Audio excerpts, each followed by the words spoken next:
അസ്സലാമലൈക്കും. ഞാനിന്ന് വന്നിട്ടുള്ളത് നല്ലൊരു ചിക്കൻ പോളയും കുറച്ച് നെയ്യപ്പവും ചുട്ടതും കൂടി കാണിക്കാൻ വേണ്ടിയിട്ടാണ്. ഞാനിതിൽ പല പ്രാവശ്യം ഇട്ടിട്ടുള്ളതാണ്, എന്നാലും ഞാൻ പെട്ടെന്നൊരു ചിക്കൻ പോള റെഡിയാക്കി എടുത്തതും അതുപോലെ നെയ്യപ്പൊക്കെ എൻ്റെ മരുമക്കൾക്ക് വേണ്ടിയിട്ട് ഉണ്ടാക്കിയതായിരുന്നു. അടിപൊളി ടേസ്റ്റോടെ തന്നെ ഉണ്ടാക്കിയിട്ടുണ്ട്. ഇതിൻ്റെ ഈ വീഡിയോ നിങ്ങൾക്ക് കണ്ടിട്ട് ഇഷ്ടമാവുകയാണെങ്കിൽ ഒന്ന് ലൈക്ക് ചെയ്യാനും ഷെയർ ചെയ്യാനും മറക്കരുത്.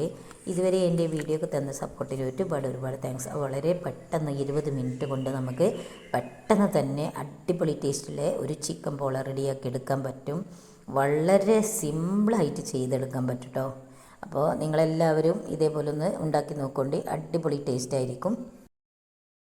ഇതിന് ആവശ്യമായ ചിക്കനാണ് ഞാൻ ആദ്യം റെഡിയാക്കി എടുക്കുന്നത്. ചിക്കൻ മുളക് പൊടിയും മഞ്ഞൾപ്പൊടിയും ഉപ്പും പുരട്ടിയിട്ട് വളരെ കുറച്ച് വലിയ ജീരകപ്പൊടിയും ഇട്ടിട്ട് കുഴച്ചെടുത്ത മാവാണ്, ചിക്കനാണ്. ഇത് ഞാൻ എണ്ണയിലേക്ക് എടുത്ത് ഒന്ന് ഫ്രൈ ചെയ്തെടുക്കുന്നുണ്ട് കേട്ടോ. ഇത് നമ്മൾക്കല്ലാതെ കുക്കറിൽ വേണമെങ്കിൽ ഒന്ന് വിസിൽ വരിച്ച് അങ്ങനെ വേണമെങ്കിലും ചെയ്യാം. ഞാനിപ്പോൾ ഫ്രൈ ചെയ്തിട്ടാകുമ്പോൾ നമുക്ക് ഒന്നും കൂടി അടിപൊളി ടേസ്റ്റ് ആയിരിക്കും. അപ്പോൾ ഫ്രൈ ചെയ്തിട്ടാണ് ഉണ്ടാക്കിയെടുക്കുന്നത്. അപ്പോൾ നമ്മുടെ പുറത്തുള്ള അടുക്കളയിലാണ് നമ്മുടെ പൂച്ച പ്രസവിച്ചെടുക്കുന്നത് കേട്ടോ. പൂച്ചനെ ഞാൻ ഇന്നലത്തെ വീഡിയോയിലും കാണിച്ചിട്ടുണ്ട്. പൂച്ച നല്ല ഉറക്കമാണ്. നമ്മൾ മൊബൈൽ ഓണാക്കി ലൈറ്റൊക്കെ കൊണ്ടുവന്നാലും പൂച്ചക്ക് പേടിയില്ല, നമ്മളാരെയും പേടിയില്ല. അതുകൊണ്ടാണ് ആ ധൈര്യത്തിലാണ് കിടക്കുന്നത്. അപ്പോൾ പൂച്ചയും പൂച്ചക്കുട്ടികളും നല്ല ഉറക്കത്തിലാണ്. ഞാൻ 2 ചിക്കൻ പോളയാണ് ഇവിടെ ഉണ്ടാക്കാൻ പോകുന്നത്. 2 മരുമക്കളാണ്. അപ്പോൾ 2 മരുമക്കൾ ഓരോന്ന് കൊണ്ടുപോകാൻ വേണ്ടിയിട്ട് 2 എണ്ണമാണ് ഉണ്ടാക്കുന്നത്. അപ്പോൾ ഞാനിതിലേക്ക് ഒരു 4 വലിയ സൈസ് വലിയ ഉള്ളിയാണ് എടുത്തിട്ടുള്ളത് കേട്ടോ. ഇത് നമ്മൾ ക്രോസായിട്ട് ചെറുതായി കട്ട് ചെയ്തിട്ട് ഇതൊന്ന് വാട്ടിയെടുക്കണം. ഇതിലേക്ക് വേണ്ട ചേരുവകൾ ഇടണം. ഉപ്പ് ആവശ്യത്തിനിട്ട് ജസ്റ്റ് ആദ്യം ഇതൊന്ന് വാട്ടിയെടുക്കണം. നമ്മുടെ വീട്ടിലൊക്കെ ഇപ്പോൾ ഗർഭിണികളൊക്കെ ഉണ്ടാകുമ്പോൾ അവർക്കൊക്കെ നല്ല ഇങ്ങനെ പലഹാരങ്ങളൊക്കെ നല്ല ഇഷ്ടമായിരിക്കും.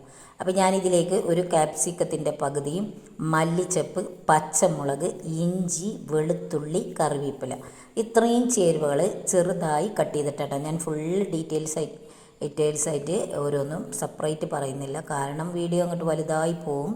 പിന്നെ ഞാനിതിന് മുമ്പ് ഇട്ടതുമാണ്. അപ്പോൾ ഇത് നമുക്ക് വളരെ പെട്ടെന്ന് പറഞ്ഞാൽ ഞാൻ വളരെ പെട്ടെന്നാണ് ഇത് ചെയ്തെടുത്തിട്ടുള്ളത്. ഈ ഉള്ളി ഒന്ന് അരിയുന്ന സമയം മാത്രം മതി. മറ്റേത് 20 മിനിറ്റ് കൊണ്ടത് നമുക്ക് മറ്റ് ജോലികൾ എടുക്കുന്നതിൻ്റെ ടൈമിൽ ഇത് വേവിച്ചെടുക്കാവുന്നതാണ്. ഇപ്പോൾ ഇതെല്ലാ ഭാഗവും ഒന്ന് ഇളക്കി നല്ല പോലെ ഒന്ന് വാട്ടിയെടുക്കണം. ഇത് വാടിയതിന് ശേഷമാണ് നമ്മളിതിലേക്ക് മസാലകൾ ഇട്ട് കൊടുക്കുന്നത്. ഞാൻ വലിയ ജീരകമാണ് ഇട്ട് കൊടുത്തത്. 1/2 ടീസ്പൂൺ അളവിൽ വലിയ ജീരകം, 1 ടീസ്പൂൺ അളവിൽ മുളക് പൊടി, പിന്നെ നമ്മൾ കുരുമുളകും പച്ചമുളകും നല്ലപോലെ ഇട്ട് കൊടുത്തതുകൊണ്ട് പച്ചമുളക് ഒരു 5-6 ഞാൻ എന്തായാലും ഇട്ടിട്ടുണ്ട്. നല്ല എരിവുള്ള പച്ചമുളകുമാണ്. അപ്പോൾ പച്ചമുളകിൻ്റെ ടേസ്റ്റാണ് കൂടുതൽ ഇതിൽ ടേസ്റ്റ് കൂട്ടുന്നത് നമുക്ക്. പിന്നെ കുരുമുളക് പൊടി 1 ടീസ്പൂൺ അളവിലിട്ട് കൊടുത്തിട്ടുണ്ട്. ഇതിനെ കുറച്ച് മഞ്ഞൾപ്പൊടിയും ഗരം മസാലപ്പൊടിയും കൂടിയാണ് ചേർത്തി കൊടുക്കുന്നത്. ഗരം മസാലപ്പൊടിയൊക്കെ നമുക്ക് എത്രത്തോളം നമ്മുടെ മസാല കൂട്ടുണ്ട് വെച്ചെങ്കിൽ അതിനനുസരിച്ച് കൂടുതലായി കഴിഞ്ഞാൽ ഒരു കുത്തായിരിക്കും, അതിൻ്റെ മസാലയുടെ കുത്ത് വരും. അപ്പോൾ പാകത്തിനാണ് നല്ലത്. ഇനി ഇതെല്ലാം കൂടി ഒന്ന് നല്ല പോലെ ഒന്ന് വാട്ടിയെടുക്കണം. അപ്പം നമ്മുടെ മസാലകളൊക്കെ വാടി ഏകദേശം എല്ലാം മൂപ്പായിട്ടുണ്ട്. അപ്പോൾ ഞാൻ മുളക് പൊടി, മഞ്ഞൾപ്പൊടി, ഉപ്പൊക്കെ ഇട്ട് ഫ്രൈ ചെയ്തെടുത്ത ചിക്കൻ ഉണ്ടല്ലോ, അത് മിക്സിയിലൊന്ന് ക്രഷ് ചെയ്തിട്ട് നല്ലപോലെ പൊടിയാക്കിയത് ഒരു ജസ്റ്റ് ഏകദേശം ചെറിയ പീസുകളാക്കി ഒന്ന് ക്രഷ് ചെയ്തിട്ടിട്ട് കൊടുക്കുന്നുണ്ട്. ഇതും നല്ല പോലെ അതിലൊന്ന് വാട്ടിയെടുക്കണം കേട്ടോ. നല്ല രുചിയായിരിക്കും. ഇനി നമുക്ക് മറ്റേ കുക്കറിൽ വേണമെങ്കിൽ ഫ്രൈ ചെയ്താൽ അത് അങ്ങനെയും വേണമെങ്കിൽ ചെയ്യുക. ഓരോരുത്തരുടെ താല്പര്യത്തിനനുസരിച്ച് ചെയ്യുക. ഉപ്പ് കുറവാന്ന് തോന്നിയത് കൊണ്ട് ഞാൻ കുറച്ച് ഉപ്പും കൂടി ഇട്ട് കൊടുക്കുന്നുണ്ട്. അപ്പോൾ നമുക്ക് മക്കൾക്കൊക്കെ നമുക്ക് ഗർഭിണികളായാലും അല്ലാത്തവർക്കായാലും എണ്ണ ഒട്ടും കുടിക്കാത്ത ഈ ചിക്കൻ പോള അടിപൊളി ടേസ്റ്റോടെ നമുക്ക് ഉണ്ടാക്കി കൊടുക്കാൻ പറ്റും. നല്ല പോലെ എല്ലാവർക്കും ഇഷ്ടപ്പെടും. അപ്പോൾ ഇതിലേക്കുള്ള മാവ് ഞാൻ റെഡിയാക്കുകയാണ്.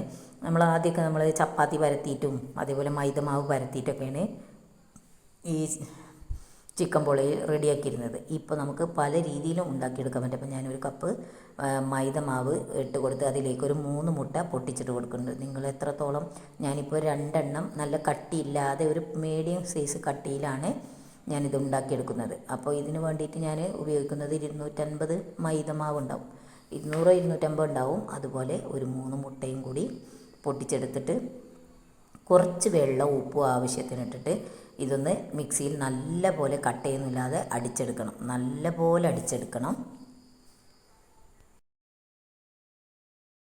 അപ്പോൾ നമ്മുടെ മാവ് നല്ല പോലെ ഞാൻ അടിച്ചെടുത്തിട്ടുണ്ട്, നല്ല നൈസായി അടിച്ചെടുത്തിട്ടുണ്ട്.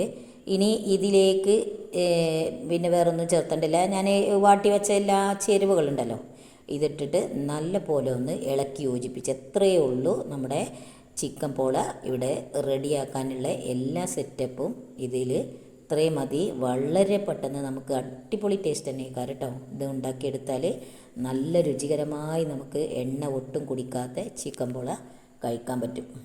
നല്ല പോലെ ഇളക്കിയിട്ട് എല്ലാ ഭാഗത്തും ഈ മാവ് ഒരുപോലെ സെറ്റ് ചെയ്ത് വെക്കണം കേട്ടോ. എല്ലാ ഭാഗത്തും ഒരുപോലെ മാവ് സെറ്റ് ചെയ്ത് കണ്ട് റെഡിയാക്കി വെക്കണം. എന്നാൽ പിന്നെ കറക്റ്റ് ഉപ്പൊക്കെ നമ്മൾ കറക്റ്റല്ലേ നോക്കണം. എരിവൊക്കെ അത്യാവശ്യം ഉണ്ടാവും. പച്ചമുളകിൻ്റെ എരിവ് അധികം താല്പര്യമില്ലാത്തവർക്ക് പച്ചമുളക് കുറക്കാതെ, അല്ലെങ്കിൽ കുരുമുളകിൻ്റെ ടേസ്റ്റ് ആയിരിക്കും ചിലർക്ക് കൂടുതൽ, അപ്പോൾ കുരുമുളക് കൂടുതൽ ആഡ് ചെയ്യാവുന്നതാണ്. ഇനി നമ്മളൊരു പാൻ വെച്ചിട്ടാണ് ഇതിൻ്റെ സെറ്റ് ചെയ്യുന്നത്. അപ്പോൾ ആദ്യം നമ്മൾ ഒരു കട്ടിയുള്ള പാൻ, കട്ടിയില്ലാതായാലും കട്ടിയില്ലാത്തായാലും ഒന്നും കുഴപ്പമില്ല കേട്ടോ. ഞാൻ ഇപ്പോൾ ഇത് അത്യാവശ്യം കട്ടിയുണ്ട്. ആകാത്ത നമ്മൾ പിന്നെ നോൺ സ്റ്റിക്കിൻ്റെ ഉപയോഗിച്ച പാനൊക്കെ ഉണ്ടാവുമല്ലോ, അതാദ്യം അടിയിൽ വെക്കുക. എന്നിട്ട് അതിൻ്റെ മേലെ നമ്മൾ ഈ വേറൊരു പാന് അതൊന്ന് ചൂടാക്കണം കേട്ടോ. ആദ്യം തണുത്തിട്ടുണ്ടെങ്കിൽ അതൊന്ന് ചൂടാക്കി എടുത്തിട്ട് അതിലെ വെള്ളമൊക്കെ ഒന്ന് വറ്റിച്ചെടുത്തിട്ട് അത് അതിൻ്റെ മേലെ ഇങ്ങനെ വെക്കുക. എന്നിട്ട് പിന്നെ നമ്മൾ അതിലേക്ക് വളരെ കുറച്ച് എണ്ണ ഒഴിച്ചു കൊടുക്കുന്നുള്ളൂ കേട്ടോ. കുറേ എണ്ണയൊന്നും ഒഴിച്ചു കൊടുക്കണില്ല. ഈ എണ്ണ അടി പിടിക്കാതിരിക്കാൻ വേണ്ടിയിട്ടാണ്. അപ്പോൾ ഇതൊന്ന് ഒഴിച്ചിട്ട് എല്ലാ ഭാഗത്തുനിന്ന് റെഡിയാക്കി എടുക്കുക. ഇത് അത്യാവശ്യം 8-10 പീസൊക്കെ സുഖമായിട്ട് കഴിക്കാൻ, ഓരോരുത്തർക്കും ഒരു പീസ് തന്നെ കഴിക്കാൻ അത്യാവശ്യം ഉണ്ടാവും കേട്ടോ. അങ്ങനെ ഒരു 8 ഒക്കെ പീസ് ഇതിൽ നിന്ന് കട്ട് ചെയ്തെടുക്കാൻ പറ്റും. അപ്പോൾ ഇനി ഇതിലേക്ക് നമ്മൾ എടുത്ത് വെച്ച് ഞാനിത് 2 എണ്ണമായിട്ടാണ് ഉണ്ടാക്കിയെടുക്കുന്നത് കേട്ടോ. ഇത് എൻ്റെ പാന് കുറച്ച് ചെറുതാണ്. അപ്പോൾ ഞാൻ അത്യാവശ്യം പാകത്തെ കട്ടിയിൽ ആകുമ്പോൾ നമുക്ക് എന്താ വെച്ചാൽ ഉള്ളൊക്കെ നല്ല പോലെ വേവായി കിട്ടണമല്ലോ. അപ്പോൾ അതിന് വേണ്ടിയിട്ട് ഒരു പാകത്തെ മാവാണ് ഞാൻ ഇതിലേക്ക് ഈ നമ്മുടെ സെറ്റ് ചെയ്ത് വെച്ച മാവ് ഒഴിച്ചു. അപ്പോൾ ഞാൻ അതിൻ്റെ പകുതി എടുത്തിട്ടാണ് ഇതിലേക്ക് ഒഴിച്ചു കൊടുക്കേണ്ടത്. ഇത് മൊത്തത്തിൽ ഒന്നിന് വേണമെങ്കിൽ ഒഴിക്കാം, പക്ഷേ നമുക്ക് ഉള്ളൊക്കെ വേവായി കിട്ടണമെങ്കിൽ കുറച്ച് താമസം പിടിക്കും. പിന്നെ അതുമല്ല നല്ല പോലെ കട്ടിയായാൽ ഉള്ള അഥവാ വേവായി കഴിഞ്ഞില്ലെങ്കിൽ നമുക്ക് പണിയാവും. അപ്പോൾ അതിലേറെ പിന്നെ അതുമല്ല നമുക്കിത് ഇങ്ങനെ മുരിഞ്ഞ് കിട്ടുമ്പോൾ അതിന് പ്രത്യേക രുചിയുണ്ട്. ഉള്ളിലൊക്കെ നല്ല വേവായി വരും ചെയ്യും. അപ്പോൾ ഇത് ഏകദേശം അതിൻ്റെ പകുതി ഒഴിച്ചിട്ട് എല്ലാ ഭാഗം ഒന്ന് റെഡിയാക്കി ഇങ്ങനെ ഒന്ന് കൈ ഒരു സ്പൂൺ വെച്ചിട്ടോ തവി വെച്ചിട്ടൊക്കെ ഒന്ന് ഇതാക്കി കൊടുത്തിട്ട് ഒട്ടും തന്നെ എയറില്ലാത്തൊരു മൂടി കൊണ്ട് വേണം ഇത് മൂടി വെക്കാൻ കേട്ടോ. അപ്പോൾ ഞാനിത് മൊത്തത്തിൽ മൂടി വെക്കാനാണ് വേണ്ടത്. അപ്പോൾ ഞാനിതൊന്ന് വെറുതെ ജസ്റ്റ് വെച്ച് നോക്കി, അപ്പോൾ ശരിക്കും ക്ലിയർ അല്ല. അപ്പോൾ ഞാനിപ്പോൾ വേറൊരു മൂടി എടുത്തിട്ട് കറക്റ്റ് അതിലേക്ക് ഉള്ളിലേക്ക് എയർ കിടക്കാത്ത രീതിയിൽ മൂടി വെച്ചിട്ട് ഇതിന് മേലെ നമ്മൾ എന്തെങ്കിലും ഒരു കനം വെച്ച് കൊടുത്താൽ നല്ലതാണ്. എന്നാൽ ഒട്ടും തന്നെ ഉള്ളിലേക്ക് എയർ വരില്ല. ഇനിയിപ്പോൾ ഇത് രണ്ടാമത്തെ ഞാൻ സെറ്റ് ചെയ്യാൻ പോവാണ്.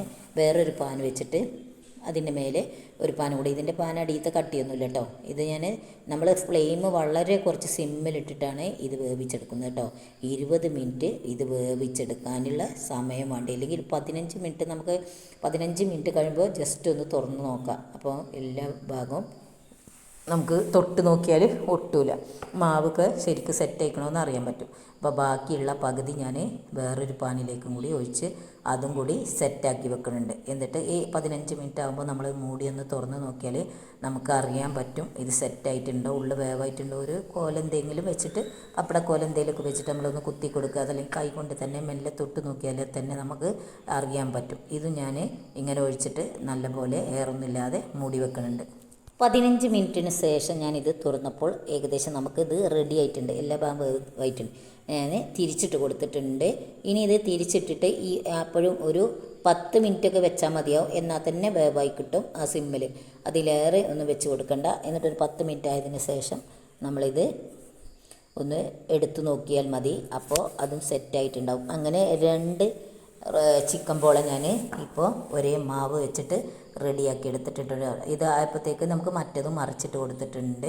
അതും പിന്നെ റെഡി ആയിട്ടുണ്ട് ഇവിടെ കേട്ടോ. ഇനി അതും കൂടി ഒരു 10 മിനിറ്റ് മൂടി വെച്ച്, നമ്മൾ നേരത്തെ മൂടി വെച്ച് അതുപോലെ തന്നെ ചെയ്തെടുക്കാം. നല്ല അടിപൊളി ടേസ്റ്റുള്ള ചിക്കൻ പോള നമുക്ക് ഇവിടെ റെഡിയാക്കി എടുക്കാം. ഞാൻ നെയ്യപ്പത്തിലേക്ക് കുറച്ച് തേങ്ങ കൊത്തിയരിഞ്ഞ് ഉണ്ടാക്കിയാണ്. നോമ്പ് ലാസ്റ്റ് നമ്മൾ ഒരു മധുര പലഹാരം കഴിക്കണം എന്ന് കരുതി 27 ഉണ്ടാക്കിയതായിരുന്നു കേട്ടോ. അപ്പോൾ ഇതിലേക്ക് കുറച്ച് തേങ്ങാക്കൊത്ത് വറുത്തെടുത്തിട്ടുണ്ട്. ഞാൻ ഒരു 1.5 ഗ്ലാസ് അരി പച്ചരി നല്ലപോലെ ഒരു 4 മണിക്കൂർ കുതിർത്തി, നമ്മൾ നല്ലപോലെ മണിക്കൂറുകൾ കുതിർത്തിയ നല്ല സോഫ്റ്റായ നെയ്യപ്പം നമുക്ക് ചുട്ടെടുക്കാം. അത് നമ്മൾ മിക്സിയിൽ വളരെ കുറച്ച് വെള്ളത്തിലാട്ടി, എന്നിട്ട് ഞാൻ ശർക്കര വേറെ ഉരുക്കി ഒഴിച്ച് അതിലേക്ക് വളരെ കുറച്ച് അര തവി മൈദ മാവും അതേപോലെ അരത്തവി അരിപ്പൊടിയും കൂട്ടി നല്ല പോലെ ഇളക്കി യോജിപ്പിച്ച് ശർക്കര ഉരുക്കി പാർന്നതും ഒഴിച്ച് നല്ലപോലെ കൂട്ടി സെറ്റാക്കി ഒരു അരമണിക്കൂർ മുമ്പ് സെറ്റാക്കി വെച്ചതാണിത്. ഇതിലേക്ക് അപ്പക്കാരവും കുറച്ച് ഇട്ട് കൊടുത്തിട്ടുണ്ട് കേട്ടോ. എന്നിട്ടാണ് അരമണിക്കൂർ മൂടി വെച്ചത്. അരമണിക്കൂറോ 1 മണിക്കൂറോ 2 മണിക്കൂറൊക്കെ മൂടി വെച്ച് അത്രയും നല്ല സോഫ്റ്റായ നെയ്യപ്പം നമുക്ക് ചുട്ടെടുക്കാം. അപ്പോൾ ഞാൻ ഇതിൻ്റെ അരി ആട്ടുന്നത് മറ്റുള്ള വിശേഷങ്ങളൊന്നും ഇതിലിട്ടിട്ടില്ല, കാരണം നമ്മുടെ വീഡിയോ ഒരുപാട് വലുതായി പോകും. അപ്പോൾ നല്ല സോഫ്റ്റായ ഉള്ളിൽ നല്ല കയമ്പുള്ള നെയ്യപ്പം ചുട്ടെടുക്കാൻ പറ്റും. ഞാൻ ഇതിന് മുമ്പും നെയ്യപ്പത്തിൻ്റെ വീഡിയോകൾ 1-2 പ്രാവശ്യം ഇട്ടതാണ്. അതുകൊണ്ട് ഞാനിപ്പോൾ സിമ്പിളായി ഇതിൽ കാണിക്കുന്നുള്ളൂ. നല്ല സോഫ്റ്റും എന്നാൽ ഉള്ളിൽ നല്ല പോലെ ചോറുണ്ടാവും, അതിൻ്റെ അരിയുടെ മാവ് ഉണ്ടാവും. നല്ല ടേസ്റ്റും ആയിരിക്കും കേട്ടോ. നല്ല മധുരമുള്ള നല്ല അടിപൊളി ടേസ്റ്റുള്ള ഇത് അരി അരച്ചപ്പോൾ ഞാൻ ഏലക്കപ്പൊടി ഏലക്കയും അതുപോലെ ചെറിയ ജീരകം കൂടി കൂട്ടിയിട്ടാണ് അരി അരച്ചിട്ടുള്ളത് കേട്ടോ. നല്ല രുചികരമായ നെയ്യപ്പം നമുക്ക് ഉണ്ടാക്കിയെടുക്കാം. അപ്പോൾ ഞാൻ 2 വിധത്തിലുള്ള എൻ്റെ മരുമക്കൾ ഗർഭിണികളായതുകൊണ്ട് അവർക്ക് ഉണ്ടാക്കിയെടുത്ത 2 സ്നാക്സാണത്. നെയ്യപ്പവും ചിക്കൻ പോളയും അടിപൊളി ടേസ്റ്റോടെ കിട്ടിയിട്ടുണ്ട്. നിങ്ങൾക്ക് എല്ലാവരും വീഡിയോ ഇഷ്ടപ്പെട്ടു. വീഡിയോ നിങ്ങൾക്ക് ഇഷ്ടമാവുകയാണെങ്കിൽ നിങ്ങളുടെ ഫാമിലി മെമ്പേഴ്സിനൊക്കെ ഒന്ന് ഷെയർ ചെയ്ത് കൊടുക്കാൻ മറക്കരുത്. ആദ്യമായിട്ടാണെങ്കിൽ ഒന്ന് സബ്സ്ക്രൈബ് ചെയ്ത് സപ്പോർട്ട് ചെയ്യാനും മറക്കരുത്. ഇനിയും നല്ല വീഡിയോയുമായിട്ട് ഇൻഷാ അല്ലാഹ് വീണ്ടും വരാം. അസ്സലാമു അലൈക്കും.